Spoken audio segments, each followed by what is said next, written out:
Gladys Berejiklian, the Premier, giving evidence at New South Wales ICAC. This is into Liberal MP Daryl Maguire, of course, as many have noted, the first Premier to appear there since Barry O'Farrell. Let's listen in to a bit of this. Well, not to my specific recollection, but you brought that to my recollection recently during the private hearing. But I would not have done it with any other reason apart from either being not interested in what he was saying, thinking it was far-fetched or that it was talking big, but I certainly would not have done it for any other purpose. Then I didn't feel it was anything I needed to know about or care about. Is at least part of the explanation really what I was saying before, you attempting to compartmentalise the personal relationship with Mr Mcguire on the one hand and keep that separate from the exercise of your public duties. Absolutely. Is that a fair summary of what you were seeking to do in relation to those issues? That is a fair explanation, and I can't stress that strongly enough, in that at all times I've given my life to public service. I would never do anything to jeopardise my service to the people of this state. I was always very clear, am always very clear of my responsibilities to the public, and have a very clear ability to separate my private life from what I do in the public interest. Would you agree that consistent with that compartmentalisation, you didn't want to know the intimate detail of what Mr Mcguire was involved in by way of outside interests? Well, I would suggest that I always assumed that he made the appropriate disclosures. I had no reason to believe at that stage that there was anything untoward, and it was his obligation to make sure if he did have those interests that he declared those at the appropriate time. It's a little bit more than disclosures, isn't it? You must have at least have been concerned that Mr Mcguire was attempting to use his influence as a Member of Parliament to support some of those outside business interests. I cannot, at that time, I would not have come to that conclusion. I mean, we saw, for example, with the email chain that I referred to there, Mr Mcguire seems to be encouraging some public action by people within the Minister for Roads office. You saw that there in the email chain. Yeah, but I would not have...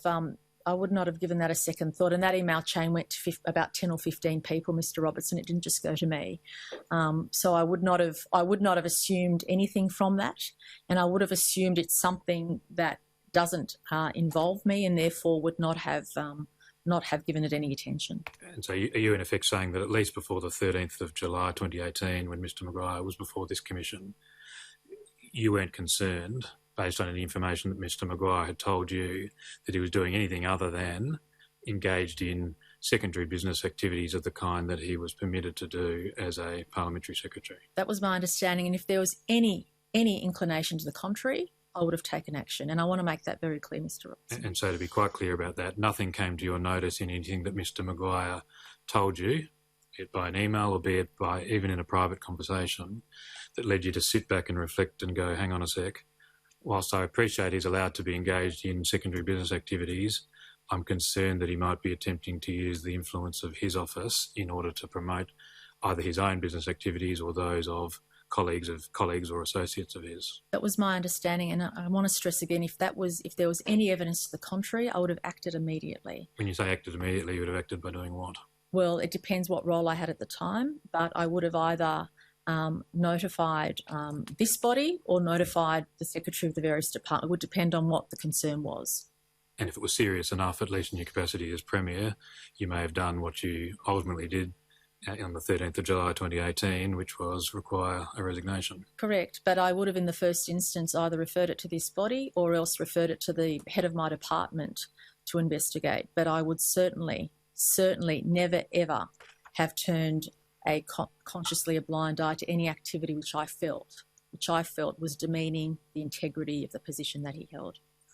I tender the email from Mr Mcguire to what I've described as the direct email address of Ms Berejiklian, 25 November 2016, 8:44 a.m, pages 9 to 11 of the bundle. That'll be Exhibit 317.